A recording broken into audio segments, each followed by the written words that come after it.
These things, microwave oven transformers, they're all over the place and there's tons of things you can do with them, and we did a video called 10 things to do with a microwave oven transformer. In this one, we're going to make a generator out of it. Now, to make a generator out of it, the first thing you need to do is get the coils out. And getting the coils out means cutting down that weld line.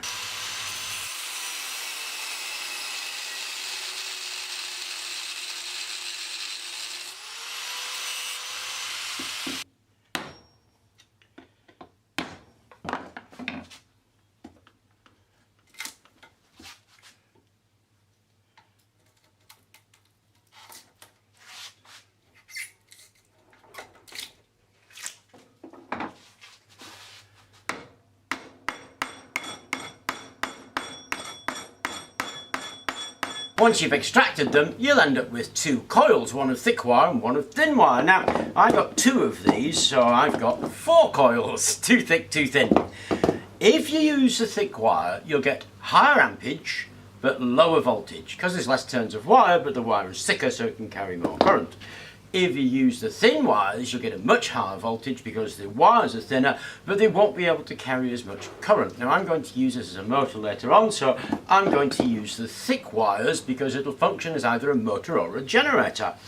Now, if you don't have two, you can do it with 1 coil, you can do it with coils of different sizes, or you can do it with 2 coils the same size, and I'm going to use 2 coils the same size. And all you actually do is find yourself a bit of board of some kind or other and glue the coils on at a reasonable distance. You're going to have to put an axle between them. My axle's 8mm, so a centimetre or 2, and just hot glue them down. So I've glued it upright and I've put a 22mm skater bearing in there, which is an 8mm centre, so I've got a bit of 8mm aluminium tube. Flatten the centre and I put a bit of blue tape on there. The blue tape is so that when I feed it in there,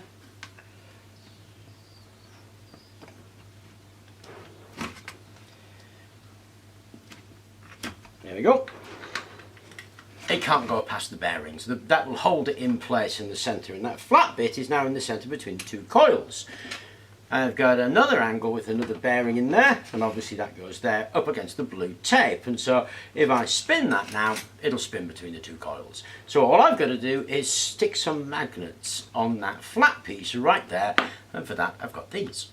Okay, that's it. Now we have to connect them up. So it doesn't matter, just choose one on this side and connect it to your positive. Then choose one on the other side and connect it to your negative. And then these two need to be joined up. And then give it a spin. If it produces nothing, you get it the wrong way around. So disconnect that one, connect that one across, and all of a sudden you'll find it generates. There we go. So even turning that thing by hand, I'm getting about 2 volts out of that. So there you go, a dead simple way to make a generator out of a microwave oven transformer, and it'll perform quite well actually. But remember, the thick ones are low voltage, high ampage, the thin ones are high voltage, low ampage. You just make a choice really. I want to do something else with this, so I chose the thick ones, but it still does reasonably well. Obviously we're going to put our input, or we would put our input here, whether it was a water wheel or a wind turbine or whatever it is. But that's how to go about making a generator, and they're stunningly simple things to make because they all work on the same principle. You need a moving magnetic field and you need a coil. Well, we made this generator and it works as quite a reasonable generator. But what we're going to do is turn this into a Newman motor. Now, the Newman motor is a free energy motor. The claim is that it outputs more mechanical energy than the electrical energy that you input. Now, Joseph Newman applied for a patent in this in 1979 and it was rejected in 1983.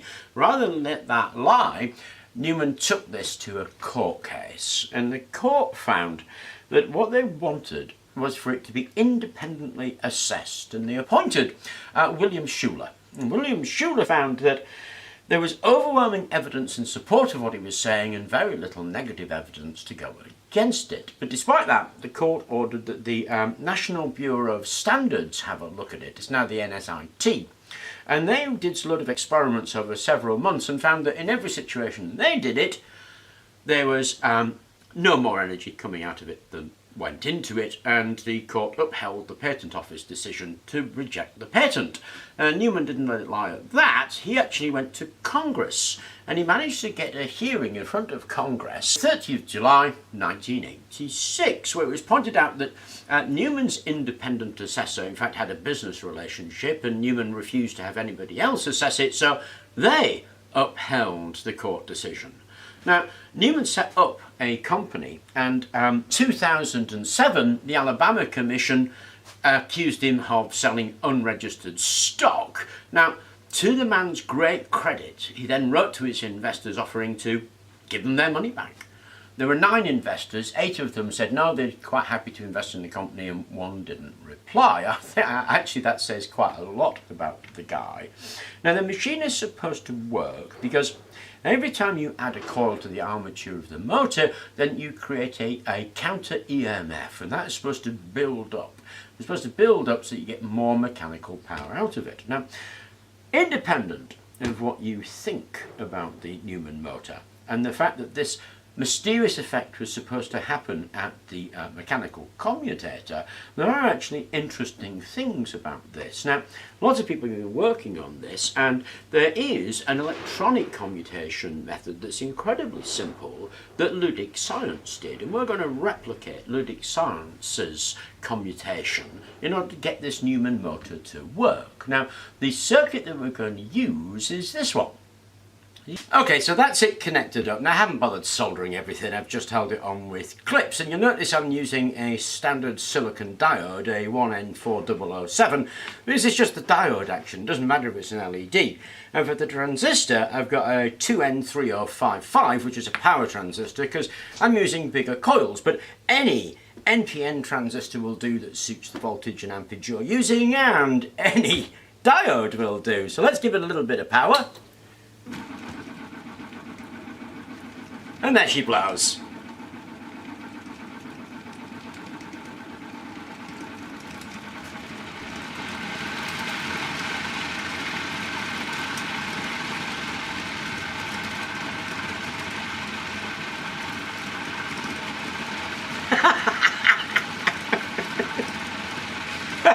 That's very cool.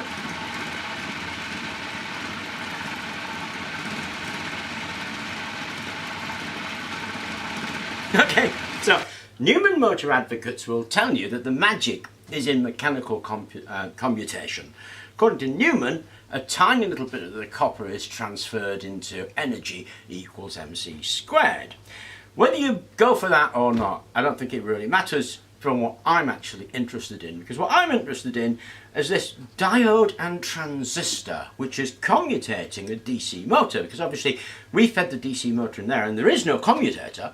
All the commutation is being done using these 2 components, and that is the simplest electronic control I've ever seen for running a DC motor.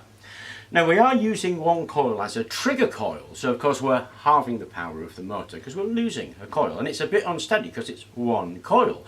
But this is a demonstration model to show you that using a trigger coil in the stator can run a motor with simply 2 components. It'd be interesting to try that on a standard rotor and pull out 1 coil rather than having the whole load to see how that would work, and if we could get rid of the commutation on a standard one. But we can get rid of commutation on a DC motor using 2 components that works a treat. And I thought that was worth sharing, whatever you think about the Newman motor. But the Newman motor is all over the internet, and it's a subject of great debate about whether it's a free energy device or not. In this example, for me, it's not an issue. The issue is the commutation. We built it because we were interested in the commutation. The idea that we could make a brushless DC motor from 2 simple components. And to do that, we used 1 coil as a drive coil and the other coil as a trigger coil. Now, this idea of trigger coils are quite common, actually. They were used in flash cameras for the transformer to build up the battery to the voltage that the flash camera needed, which was 600 volts. And they're very often used in flyback circuits when you're running from DC. In order to run a transformer or a motor, what you need is a varying magnetic field. And of course, if we apply a DC current to a coil, what we get is a permanent magnetic field. So we need to be able to switch it off and on quite rapidly so that magnetic field will grow and collapse as we switch it off and on. Now, when we switch on a DC current into a coil and it has a coil next to it, or it has an iron rod or a ferrite going through it, then we build a magnetic field.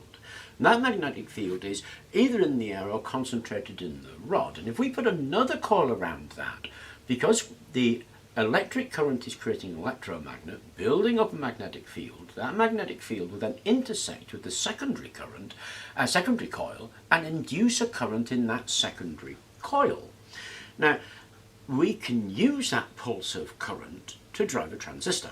So if we put that pulse of current on the base of the transistor, when the pulse of current comes in, it turns the transistor on.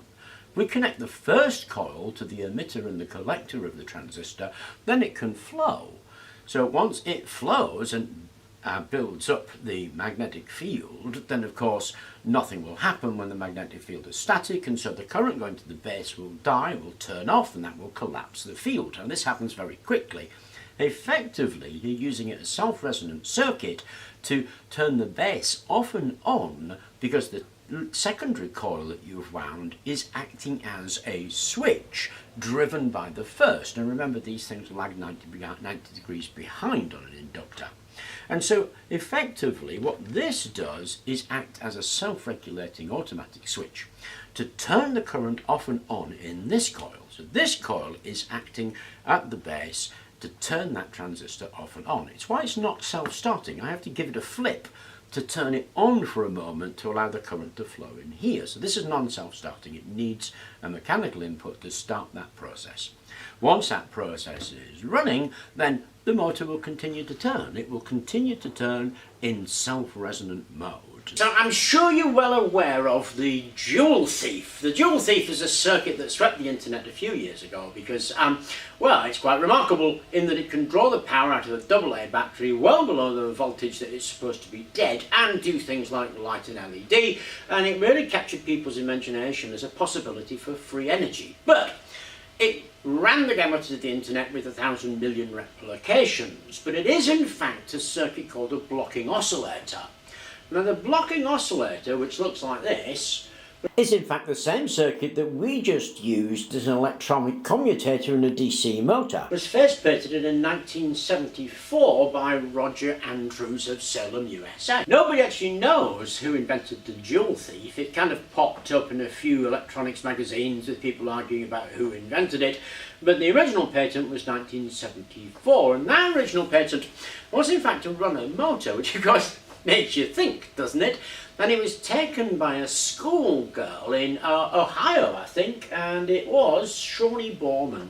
And Shawnee Borman won a prize, a science prize, in the year 2000, and it was picked up by Bedini. Bedini, in honour of Shawnee, called it his simple schoolgirl motor, and of course he did all that battery charging stuff out of it using that blocking oscillator. So the blocking oscillator is a switch on-off circuit that is attached to coils where one acts as a trigger coil to switch on power to a main coil. And that's what it is. It has some pretty interesting things that when the field collapses you do get a high voltage spike, which is why it can light a light bulb and why it's been used for sulfonating, desulfonating batteries, and why it's been used in the Bedini setup because of this high voltage back EMF. But it is an absolutely fascinating thing, and originally it was used to drive a motor. So I thought, well, that's super interesting. That means we should be able to use a Joule Thief to drive a brushless DC motor. So how about we give that a go? So what you need are these two parts. Now the print called the Twisted Serpent, the link is in the description. If you print these two bits off, that's how we're going to make our motor. And you'll notice there's lots of little indents here. These are for your magnets. They're N35, N52, 1 centimetre by 2 millimetres thick. You drop them in, north, south, north, south, north, south. So you just glue those in there. That's the bit where the serpent coil will go. Okay, let's make the serpent coil. Now to make the serpent coil you need a jig, and this is the jig I use. It's basically a piece of plywood, 2 M10 bolts, and they're positioned 55 centimetres apart. and I just got round and round and round them. Now lots of people have made good suggestions about this. They've talked about circular jigs, which are without a doubt are going to be a lot better, because when you come here you get a slightly flattened section, and all I do with that is squish it together with a piece of wood. But if you do it in a circle, you won't get that. I get that and put up with it because this jig is so simple to use and make, but other people have made other suggestions in the comments which are far superior to this, but this is the jig that I use. Okay, let's wind a coil. Okay, we're going to make a 200 turn coil.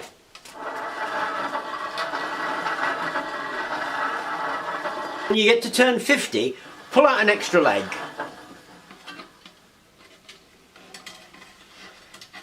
And continue.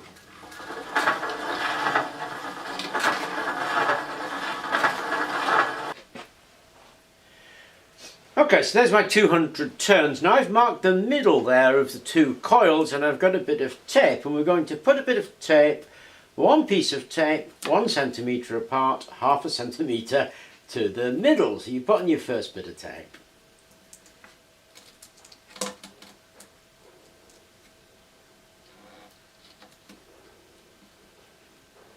And that'll bundle all the coils together. Then about 1 centimetre away, put on another bit. And you go all the way around doing that. Okay, so that's what you get once you've bound it all. Now you've got to remember, when we turned this coil, we turned 50 turns first. That was going to be the first coil. So the beginning of the coil that we're turning is the beginning of the 50 turn coil. Then when we pull the loop out and back in again, obviously where the loop comes out is the end of the 50 turn coil. When it starts to go back in again, that's the start of the 50 turn coil. When we ran the other 150 turns, so the overall thing is 200 turns, the last bit we put on is end of 150 turn coil. And I marked those before I took this off the jig. So there it says start 50, because I could recognise that really easily. It was the first wire I put on, it was the one that was looped around the back, start 50. Wound the whole thing, finished it off. That last wire that I put on was end 150, which I've marked right there. So we know the start of the 50 and the end of the 150, and then we've got a big loop. You cut the loop in half, measure the resistance so you get a measure, and of course the one that matches with start of 50 is end of 50. The one that matches with end of 150 is start of 150. So you identify the two ends that you've got, because what we've got here, if you like, is two coils in one, or if you like, it's a coil with a tap in it. So those two wires are the start and finish of the first 50 turns that we put on, and it becomes its own coil of 50 turns, and I've got the start and finish of 50 turns there. These ones here are the start and finish of the 150 turns. So I've identified the two coils, both the start and the finish. Dead easy to do before you take it off the jig. Once you take it off the jig, it's pretty impossible. If you do it before you take it off the jig, it's really easy to identify the starts and finishes. So now we're ready to bend this up into its serpentine shape. And remember, you do that just by matching the two black bits together. So match 2 bits of tape all the way around. That'll be your serpentine coil. Okay, that's it finished. Now it's pretty neat, isn't it? Now if we wired those two back together, remember that loop we pulled out? If we just wired those together, we'd have a generator. It'd just be a normal generator. If you want to make it even neater, of course, you could print a cap. Now this is the thrust bearing version. If you want a maglev version, then you would just change that indent in the centre to take your ring magnet. But we're going to use a thrust bearing on this particular one. So I've got a thrust bearing from Amazon we can pop right on there. All I need to do now is add the magnets there and some race bearings in here. Now I universally use skater bearings. 22 by 7 by 8. That's 8 inside diameter, 7mm thick, 22mm outside diameter, because they're absolutely everywhere and they're really cheap to get a hold of. The magnets are going to be N35 2mm by 1cm circular magnets arranged north, south, north, south, north, south. Okay, that's it. Now let's pop that on there. There we go. That is our motor stoke generator ready to go. Okay, now we need to connect it up, and for that we need a transistor. Now I'm using a 2N3055, which is an NPN type transistor.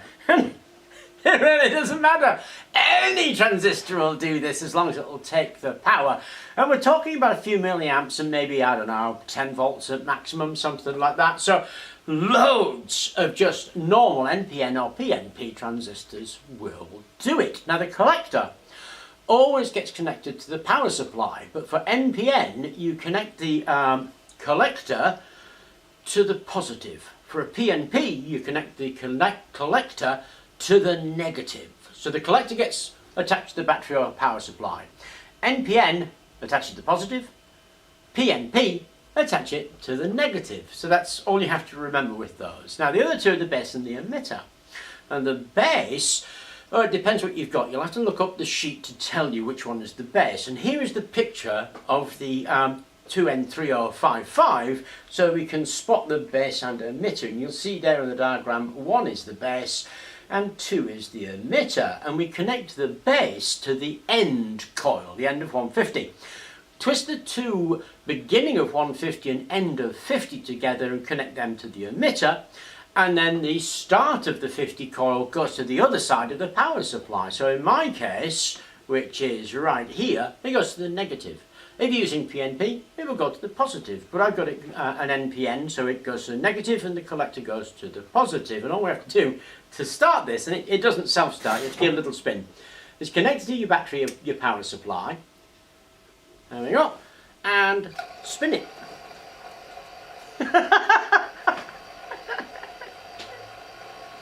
That is a Joule Thief being used as a motor. So it's not being used to run a motor, it is the motor itself. And it's also the thing that the SSG schoolgirl thing and the Bedini thing is based on. So it's an identical circuit, and that's it running an actual motor with just a single transistor, which I think is pretty cool because, you know, to create a brushless motor is, well, as you can see, an absolute breeze and 3 connections.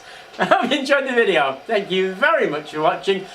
Oh, before I sign off, remember that is still a generator, but please do subscribe.